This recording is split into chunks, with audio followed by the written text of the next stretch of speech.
दोस्तों आखिरकार 2-3 दिसंबर की मध्य रात में ऐसा क्या हो गया कि पूरा शहर एम्बुलेंस और लोगों की चिल्लाहट से गूंज उठा।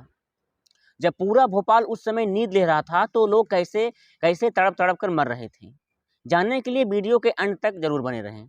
नमस्कार दोस्तों, आप देख रहे हैं लिस्टन रवि स्टोरी, सच्ची घटनाओं पर आधारित कहानी। दोस्तों मैं रवि आज जो आपको सच्ची कहानी आपको बताने जा रहा हूँ, कहानी को सुनकर आपके होश उड़ जाएंगे। भोपाल रेलवे स्टेशन से 2-3 किलोमीटर की दूरी पर यूनियन कार्बाइड की एक फैक्ट्री हुआ करती थी। उस फैक्ट्री में काफ़ी वर्कर जो है काम कर रहे थे। काम बढ़िया और बहुत अच्छे तरीके से वो लोग कर रहे थे। 2 दिसंबर 1984 को सुबह सभी वर्कर काम करने जाते हैं। सुबह की शिफ्ट खत्म होती है, आधे से ज़्यादा लोग घर चले जाते हैं। इसके बाद शाम की शिफ्ट जो है पुनः फिर प्रारंभ होती है। कंपनी के मुताबिक सभी लोग बहुत बढ़िया से अच्छे तरह से काम कर रहे थे। तभी अचानक 8 बजे मिथाइल आइसोसाइनाइड नामक टैंक नंबर 610 से रिसाव आने लगा। यह बात सभी कंपनी में कर रहे वर्कर को मालूम हो जाता है और उसे ठीक करने के लिए सुपरवाइजर को बताते हैं। सुपरवाइजर जब वर्करों की बात सुनता है, वहां पर अपने लोगों के साथ वहां पर पहुंचता है। पहुंचने के बाद उसमें गैस पे जहां से रिसाव हो रहा था उस मीटर को चेक करता है, लेकिन उस मीटर में रिसाव की कोई जानकारी उसको नहीं मिलती है। उसे लगता है कि प्रेशर ज़्यादा हो गया होगा, हो सकता है इसलिए जो है वहाँ पर गैस का रिसाव हो रहा है। उसे जो है खतरों की संबंधित कोई जानकारी नहीं मिलती है और जो है इस बात को वह नज़रअंदाज कर देता है। कहता है कि प्रेशर ज़्यादा है, वह अपने आप ठीक हो जाएगा। इस बात को कह देने के बाद यह बात जो है सभी वर्करों से कह देता है और वह अपने दोस्तों के साथ चाय पीने चला जाता है। तभी अचानक जो है एक ब्लास्ट होता है और देखते ही देखते गैस का रिसाव इतना बाहर जाने लगता है कि उस कंपनी में वर्कर, इंजीनियर और सुपरवाइजर को समझ नहीं आ रहा था कि आखिरकार ये हो क्या रहा है। गैस का रिसाव इतना तेज था जो है कि पूरी की पूरी टीम उसमें लग गई इसको रोकने के लिए, लेकिन गैस का रिसाव रोकने का नाम ही नहीं ले रहा था। जो गैस थी जो है वो तेजी के साथ भोपाल की हवाओं में शिफ्ट होने लगती है। शाम होते होते हवा जो है जहरीली हो जाती है। फैक्ट्री में मौजूद वर्कर, इंजीनियर, सुपरवाइजर की सांस लेने में दिक्कत हो रही थी। एक के बाद एक जमीन पर गिरे जा रहे थे। किसी के मुंह से झाग आ रहा था तो किसी की आंखों में जलन हो रही थी। दोस्तों यहाँ से शुरू होता है मौत का सिलसिला। जब सभी लोग अपनी दम तोड़ रहे थे तो कोई जमीन पर गिर रहा था, जो है कोई किसी को चक्कर आ रहा था। सभी लोग सभी फैक्ट्री में सभी वर्कर जो है अपनी दम तोड़ रहे थे।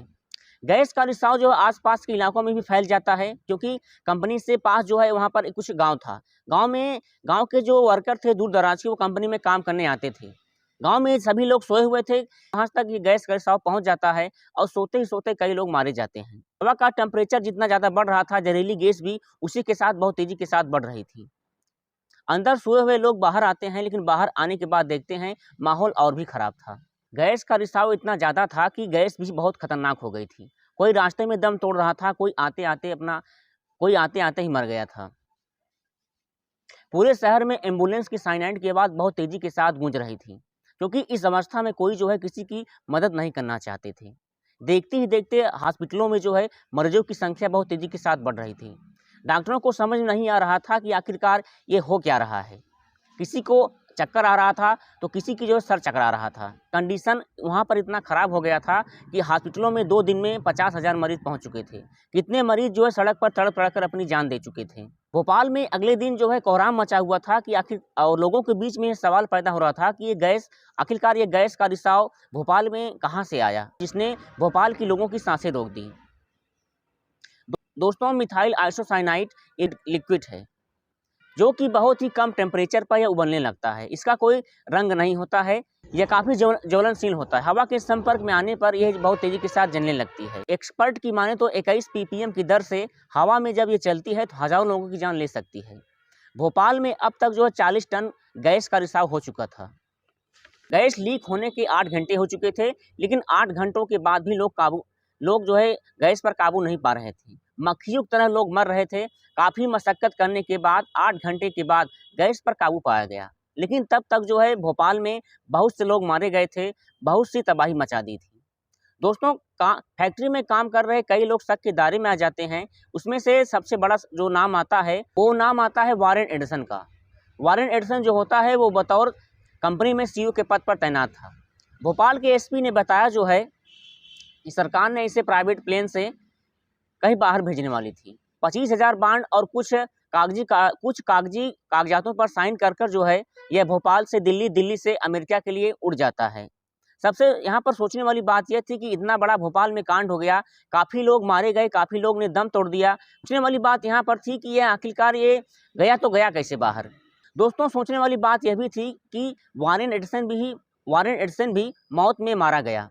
29 नवंबर 2014 को वारेन एडिसन की गुमनामी में मौत हो जाती है। तो समय बीतता जाता है, लेकिन इसकी चपेट गैस की रिसाव में आए हुए लोग भी अलग अलग अंग से पैरालाइज हो गए हैं। यह कार्बाइड जो है अलग अलग लोगों की जान ले ली है। दोस्तों, इससे संपर्क में आए हुए लोग भी आज बद से बेहतर जिंदगी बिता रहे हैं। भोपाल गैस की कांड जो है 30 वर्ष बीत चुके हैं, लेकिन इसमें मारे गए लोगों की आज भी मुआवजा नहीं मिला है। दोस्तों, भोपाल गैस कांड की कहानी सुनकर आपको कैसा लगा, कमेंट सेक्शन में जरूर लिखें। और ऐसे अमेजिंग इन्फॉर्मेशन कहानी के लिए मेरे चैनल को सब्सक्राइब कर लीजिए, लाइक कर लीजिए, ताकि ऐसी घटनाएं आपको मिलती रहें। मिलते हैं नई पेशकश कहानी के साथ, तब तक के लिए धन्यवाद।